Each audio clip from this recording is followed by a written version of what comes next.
ಮಹಿಳೆಯರಿಗೆ ಬಸ್ಸಿನಲ್ಲಿ ಉಚಿತ ಪ್ರಯಾಣದ ಕೊನೆಯ ದಿನ ಪ್ರಕಟವಾಗಲಿದೆ. ಮುಂದಿನ ತಿಂಗಳಿನಿಂದ ರಾಜ್ಯಾದ್ಯಂತ ಮಹಿಳೆಯರಿಗೆ ಉಚಿತ ಬಸ್ ಪ್ರಯಾಣದ ನಿರ್ಧಾರವನ್ನು ನಿಲ್ಲಿಸಲಾಗುತ್ತದೆ. ನಂತರ ತೆಲಂಗಾಣ ಹಾಗೂ ತಮಿಳುನಾಡು ಸರ್ಕಾರವೂ ಸಹ ಉಚಿತ ಬಸ್ ಪ್ರಯಾಣವನ್ನು ನಿಲ್ಲಿಸಲಿದ್ದಾರೆ. ಹೀಗೆ ಸ್ಪಷ್ಟಪಡಿಸಿದ ಸಿದ್ದರಾಮಯ್ಯನವರು, ರಾಜ್ಯದ ಬೊಕ್ಕಸಕ್ಕೆ ಮಹಿಳೆಯರ ಉಚಿತ ಪ್ರಯಾಣದಿಂದ ನಷ್ಟವಾಗಿಲ್ಲ, ಸಾರಿಗೆ ಸಂಸ್ಥೆಗೂ ನಷ್ಟವಾಗಿಲ್ಲ. ಆದರೆ ಜೆಡಿಎಸ್ ಮತ್ತು ಬಿಜೆಪಿ ಸರ್ಕಾರ ಆಡಳಿತ ಮಾಡುತ್ತಿದ್ದಾಗ ಈ ಸಂಸ್ಥೆಗಳಿಗೆ ಸರಣಿಯಾಗಿ ನಷ್ಟವಾಗುತ್ತಿತ್ತು.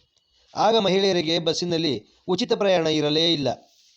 ಆದರೂ ಈ ನಷ್ಟ ಆಗಲು ಕಾರಣವೇನು? ಕಾಂಗ್ರೆಸ್ ಸರ್ಕಾರ ಮಹಿಳಾ ಪ್ರಯಾಣವನ್ನು ಉಚಿತ ಮಾಡಿದ್ದರೂ ಸಹ ನಷ್ಟವಾಗದೆ ಲಾಭ ಬರಲು ಕಾರಣವೇನು ಎಂಬ ಪ್ರಶ್ನೆಗೆ ಉತ್ತರ ಭ್ರಷ್ಟಾಚಾರವನ್ನು ಎತ್ತಿ ತೋರಿಸುತ್ತದೆ. ಹೀಗಿರುವಾಗ ಜೆಡಿಎಸ್ ಮತ್ತು ಬಿಜೆಪಿ ಪಕ್ಷದ ಕಾರ್ಯಕರ್ತರಿಗೆ, ನಾಯಕರಿಗೆ ಉಚಿತ ಬಸ್ ಪ್ರಯಾಣದ ಯೋಜನೆಯಿಂದ ನಿದ್ರೆಯೇ ಬರುತ್ತಿಲ್ಲ.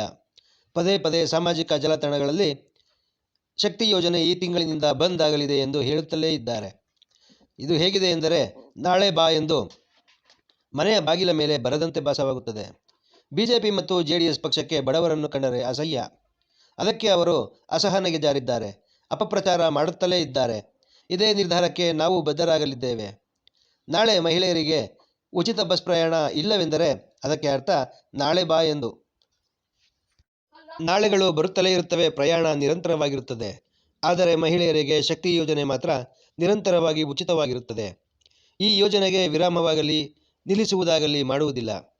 ಮಹಿಳೆಯರಿಗೆ ಆತಂಕ ಬೇಡ ಎಂದು ಕುಹುಕವಾಡಿದ್ದಾರೆ. ಇಂತಹ ಅಪಪ್ರಚಾರಕ್ಕೆ ಕೊನೆಯೇ ಇಲ್ಲ ಎಂಬುದನ್ನು ಸ್ಪಷ್ಟಪಡಿಸಿ ಬಸ್ಸಿನ ಚಾಲಕ ಹಾಗೂ ನಿರ್ವಾಹಕರು ಮೊದಲಿನಂತಿಲ್ಲ. ಕಾರಣ, ಅವರ ಮನದಲ್ಲಿ ವಿರೋಧ ಪಕ್ಷದ ಕುಯುಕ್ತಿ ಮನೆ ಮಾಡಿದೆ. ಆದ್ದರಿಂದ ಜೈ ಕರ್ನಾಟಕ ಮಾತೆ.